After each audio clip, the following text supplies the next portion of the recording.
This is true echo, where the most unexpected voices become unforgettable.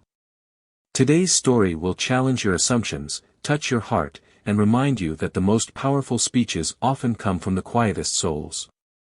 The first time Jason Parker stood in front of his class, he wished the ground would swallow him whole. It was 5th grade, a Tuesday morning, and his teacher, Mrs. Riley, had just asked each student to share one interesting fact about themselves. Jason's heart pounded. He had prepared, rehearsed the line a dozen times in his bedroom mirror, but when it came his turn, all that came out was a jagged breath and the word, stretching on for what felt like eternity. The room burst into laughter. Someone in the back mimicked his stammer. Even Mrs. Riley offered only an awkward smile before moving on. From that moment, Jason's stutter became more than a speech disorder, it was a curse, a brand. It followed him through elementary school and into the halls of Ridgeview High like a dark cloud. His classmates had nicknames for it, CDJ, because he repeated like a broken disc, and loading, because his sentences took time. They thought they were funny. Jason thought they were cruel. At home, things weren't much better. His father, a stern military man, believed discipline fixed everything. Just slow down. Think before you speak. How hard is that, he'd snap. Only his mother seemed to understand. She never interrupted, never rushed him. When she looked at him, it was as if the stutter didn't exist. But that comfort couldn't protect him from the halls of Ridgeview. By sophomore year, Jason barely spoke at all in class. Teachers often mistook his silence for laziness. His grades suffered, even though he was among the brightest in the room. He buried himself in books, especially ones about powerful speakers. Martin Luther King Jr., Winston Churchill, and even fictional characters like Atticus Finch. He read their speeches in whispers at night, imagining what it would feel like to speak like that. To be heard. But there was one moment every year Jason dreaded above all, the school-wide talent show. It wasn't mandatory, but that didn't stop some teachers from encouraging participation. In Jason's junior year, the pressure came from Mr. Duncan, the English teacher. "You've got a voice in there somewhere, Jason," he said after class one day. "I've read your essays. Ever thought about performing something for the talent show?" Jason wanted to laugh. Him. Perform. Instead, he shook his head quickly and bolted from the room.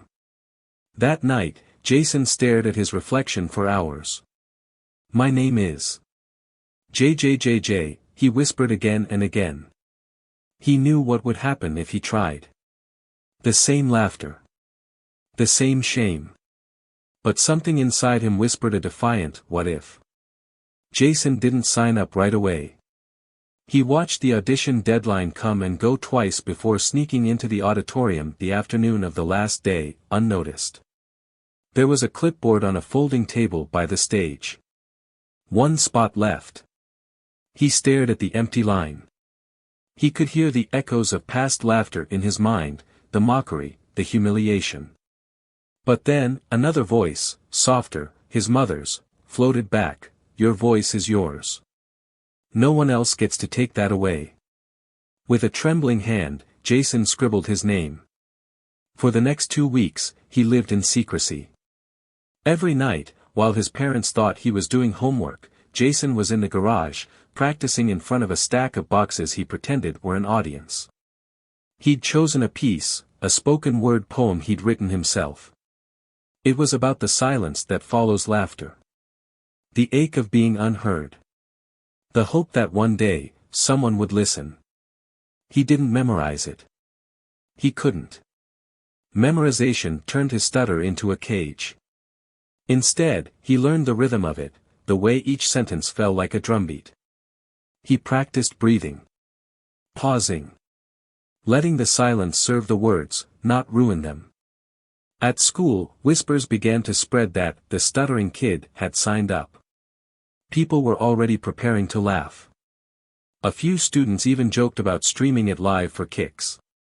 Jason heard them, but he said nothing. He just kept practicing. The night of the show arrived with a winter chill in the air. The auditorium was packed. Students, teachers, parents. Jason stood backstage, his palms slick with sweat. Every instinct told him to run. "You ready?" a voice asked. It was Mr. Duncan, clipboard in hand, headset over his ears.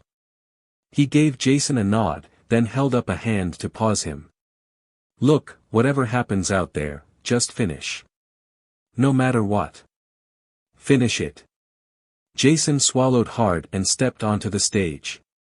The spotlight hit him like a punch. For a second, all he could see was blackness beyond the glare. Then the microphone. Then the silence. Not even whispers. He opened his mouth, and nothing came out. His throat tightened. And from the crowd, someone snorted. Jason's legs shook. He gripped the mic stand to steady himself. His stutter took hold instantly, tangling the word in his throat. More chuckles. A cough. Someone whispered, "Here we go." Jason took a breath. He closed his eyes. And then he started again, not forcing the stutter away, but letting it live inside the rhythm of his poem. The words stumbled out, jagged and raw, but steady. With each line, he grew louder. More certain. The crowd went quiet, not just polite quiet, but listening quiet. He spoke of trying to say his own name and feeling like he was choking on air. He spoke of teachers calling on him just to watch him fail. He spoke of wanting to scream, not from pain, but from the need to be heard. By the middle of the poem, there were no snickers. Just stillness.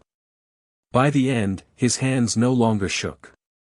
He delivered the last line without a pause, his stutter gone as if he'd exorcised it in the fire of his own truth. "I am not broken. I am becoming." The auditorium didn't explode into applause. It sat in stunned silence, until one student stood. Then another. And another. Jason opened his eyes to see the entire room on its feet. He had left them speechless. The standing ovation echoed in Jason's ears long after he stepped off the stage. His knees buckled as soon as he hit the wings, and he had to brace himself against the wall to keep from collapsing. Mr. Duncan met him with wide eyes. Jason, he couldn't even finish.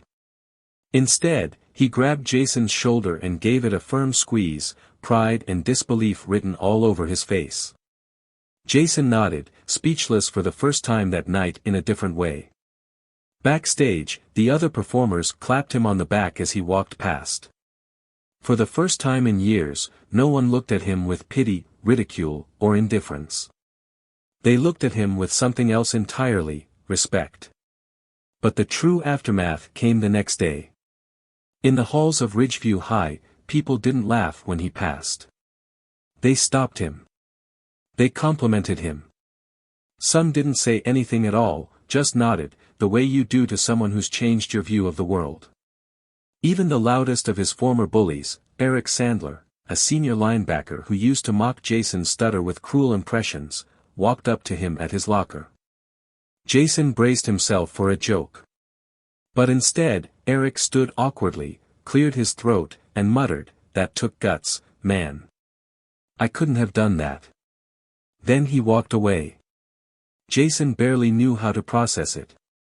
It wasn't all sunshine, of course. Not everyone was moved.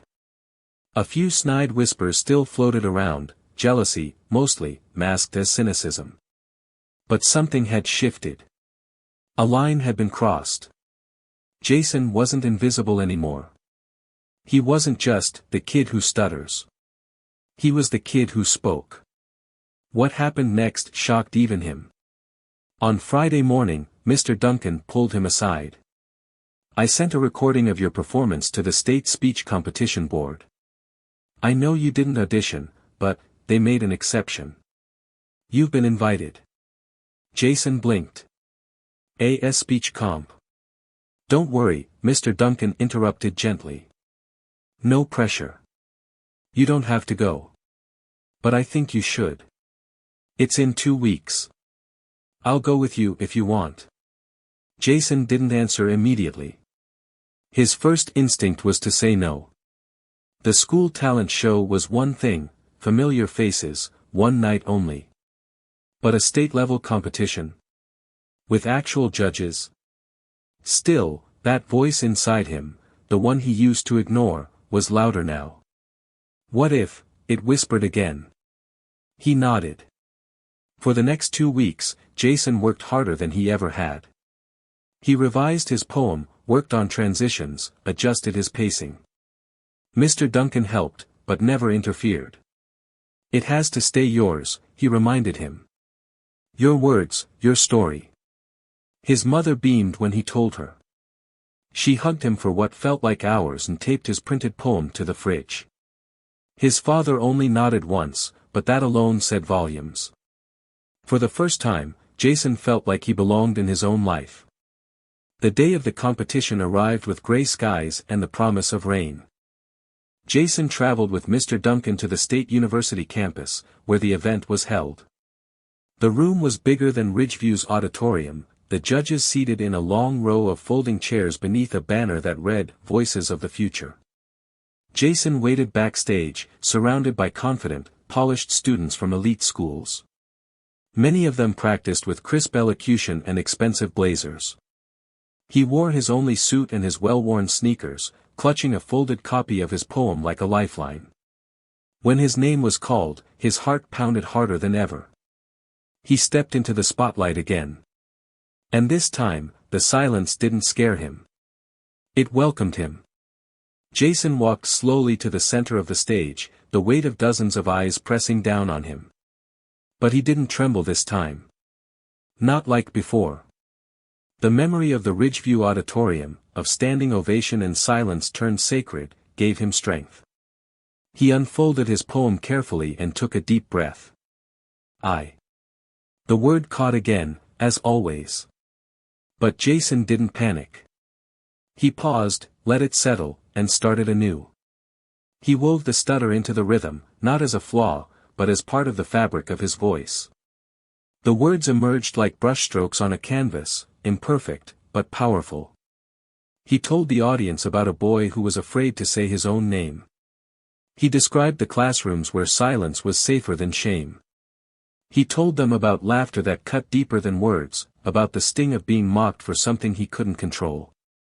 Then he told them about finding his voice. About taking it back. About what it meant to speak anyway, even when it shook, cracked, or faltered. You call it a stutter, he said, voice rising. I call it a rhythm. A reminder. That I'm still here. The room was utterly still. Not even a cough or a rustle. When he finished, there was no immediate applause. Only a deep, collective exhale, like the crowd had been holding its breath. Then, thunderous clapping. A judge stood up. Another followed. The ripple became a wave, and just like at Ridgeview, Jason found himself facing a standing ovation. But this time, it wasn't just students or teachers applauding. It was strangers. Scholars. Speech coaches. People who'd never seen him as a kid who couldn't finish a sentence, but as a young man who had just delivered something unforgettable. Backstage, he sat down slowly, breathless. You shook the roof, Mr. Duncan said quietly, smiling from ear to ear. Win or not, you've already changed the game. Jason didn't speak. He just nodded, his hands still trembling, this time, not from fear, but release. An hour later, the winners were announced. Jason didn't win first place. That honor went to a senior from a magnet arts academy with a flawless delivery on systemic inequality. But Jason did place third. Third place in the entire state. And while others might have seen that as coming up short, Jason saw it for what it was, a beginning.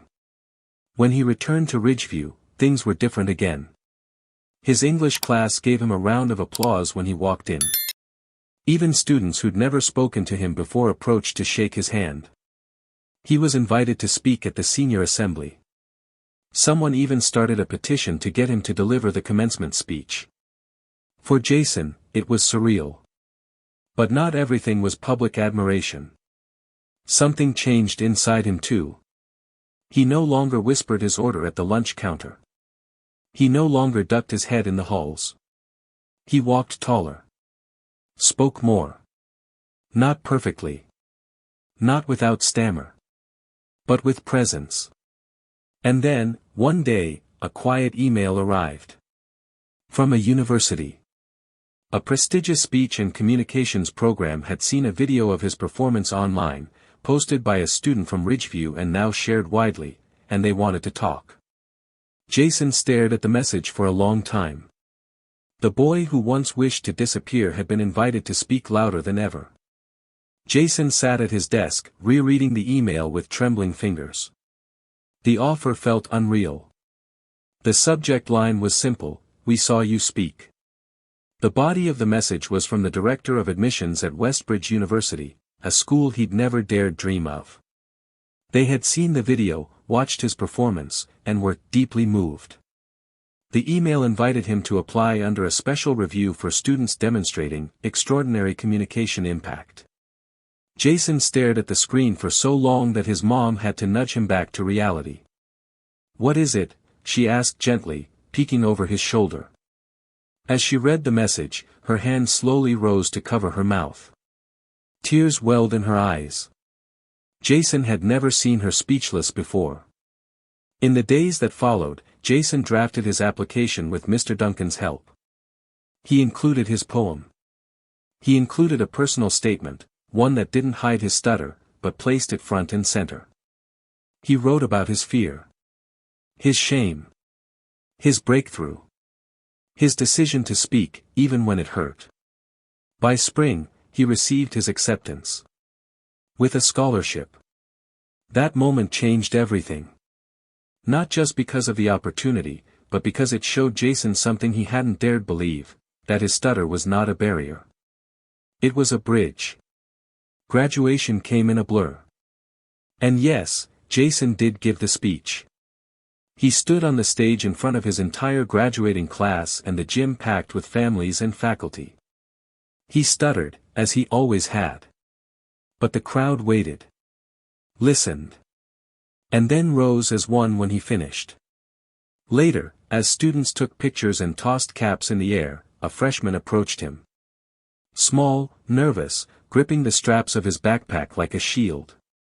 Hey, Jason, the boy stammered. I stutter too. Jason smiled. He knelt slightly to meet the boy's eyes. Then you've got a rhythm, Jason said. Use it. They shook hands. That summer, Jason worked with younger kids at a community program for speech therapy. He led a group called Own Your Voice, designed for teens with fluency disorders. He watched as shy, anxious kids slowly opened up. He taught them to write spoken word. To perform. To speak their way. In the fall, he moved into Westbridge's campus. The first few weeks were overwhelming. The university was filled with ambitious, confident students, many from wealthy backgrounds, with polished resumes and perfect GPAs. Jason sometimes felt like an imposter. But he kept speaking. In class, he shared ideas. In debates, he refused to stay silent. Professors noticed. One invited him to join a special panel on inclusive communication. Another encouraged him to publish his poem in the university's literary magazine. In his second year, Jason was asked to open the school's annual Voices conference. He took the stage, heart racing. But now, the fear was a friend. He began, as always, with his name. My name is Jason Parker, he said, his stutter raw and present. But you'll remember me because of what comes after. The applause from the Voices conference echoed in Jason's chest long after the event ended. He stayed behind, helping the event organizers clean up chairs and pack away equipment. A professor from the communications department approached him with an invitation, this time to co-lead a research initiative on alternative speech therapies that combined rhythm and narrative. Jason accepted without hesitation. For the first time, he wasn't just telling his story, he was helping shape how others understood theirs. In the months that followed, Jason's world expanded. He was no longer the shy kid from Ridgeview. He became a regular guest speaker for youth advocacy panels, a contributor to a campus podcast on voice diversity, and a featured performer at several spoken-word events. His story, which once felt like a secret shame, became a source of strength and solidarity for others. But the most unexpected call came one spring morning, from Ridgeview High School. Mrs. Riley, yes, that Mrs. Riley, reached out personally. She had seen his speech at Westbridge shared online and admitted she had not known how much Jason had struggled back in 5th grade. She asked him if he'd return to Ridgeview to speak during the school's annual Mental Health Awareness Week. Jason hesitated. Ridgeview was a place heavy with memories, some inspiring, but most painful. Still, something inside him urged him to say yes. 2 weeks later, he walked back through the front doors of the school that had once been his battleground. The halls looked smaller now. The lockers, the same dull blue, had lost their power to intimidate. In the auditorium, Jason waited backstage. He could hear the shuffle of students, the muted chatter of teens who likely hadn't thought about speech disorders once in their lives. He took a breath and stepped out. The lights were just as bright. The crowd was just as noisy. But Jason Parker was no longer afraid. He began his speech not with poetry this time, but with candor. When I sat in those seats, I used to wish I could disappear. Not because I didn't want to learn, but because I was terrified someone would ask me to speak. He paused, letting that land. And then one day, I realized, silence wasn't protecting me. It was burying me. He went on to talk about the journey, his first performance, the state competition, the scholarship, the stumbles along the way. He didn't present himself as a hero. He spoke plainly about how healing isn't linear and confidence isn't constant. But the difference between being unheard and unforgettable, he said, isn't perfection. It's courage. When he finished, there was a moment of stillness, and then, an eruption of applause. This time, he saw teachers crying. Students leaning forward, clapping hard. And then someone in the front row stood. It was a boy, maybe in 9th grade, with a speech device in his lap. He didn't say a word. He didn't have to. He just raised his thumb. Jason smiled, his throat tight. After the talk, students swarmed him. Some shared their own stories. Others just asked how they could be braver. Jason stayed for hours. That day, Ridgeview no longer felt like the place that broke him. It felt like the place that built him. Jason left Ridgeview that afternoon with a full heart and a quiet smile. The halls that once rang with ridicule had now echoed with applause. But more importantly, they had echoed with understanding. And for Jason, that meant more than any award. Back at Westbridge, the momentum didn't stop. He finished his undergraduate degree with honors in communications and creative writing. By then, his name had become something of a legend on campus, not because he was perfect, but because he was raw, honest, and relentless in his message. Your voice matters, even when it trembles. After graduation, Jason declined multiple corporate offers and instead chose to found a nonprofit, Still Speaking. The organization provided mentorship, public speaking workshops, and creative therapy programs for youth with speech disorders. The mission wasn't to cure stuttering, it was to shift the world's perception of it. To prove that authenticity could be just as powerful as eloquence. His TEDx talk, titled The Power of a Broken Rhythm, went viral. In it, he began the same way he always had. My name is Jason Parker, and I speak with a stutter. But if you're still listening, then it's working. He shared stories of children who spoke for the first time in front of their class without shame. Of teens who wrote poems about their silence and sang them out loud. Of people who no longer apologized for how they spoke. One clip from the talk, where Jason said, "Every time I stutter, I remind the world that bravery doesn't always sound smooth," was shared over 1 million times. He was invited to conferences, schools, global forums on inclusion. At one summit, a renowned speech-language pathologist tearfully told him, "We've spent decades trying to fix voices like yours. You made us realize we should have just listened." But Jason never forgot where it started. He visited Ridgeview every year. He stayed in touch with Mr. Duncan, who later joined the board of Still Speaking. And he never stopped writing. In his first published book of poetry, he included the original piece, the one he performed that fateful night at the Ridgeview Talent Show. It was titled simply, "Becoming." And it ended with the same line. "I am not broken. I am becoming." At True Echo, we believe stories like Jason's aren't just inspirational, they're transformational. His journey reminds us that even the quietest voices can cause the loudest shifts when they choose to rise. So if you've ever been underestimated, silenced, or told you weren't enough, remember this: your voice, in all its imperfections, is your power. If this story moved you, don't forget to like, subscribe, and share it with someone who needs to hear it. And tell us in the comments, what part of Jason's journey spoke to you the most.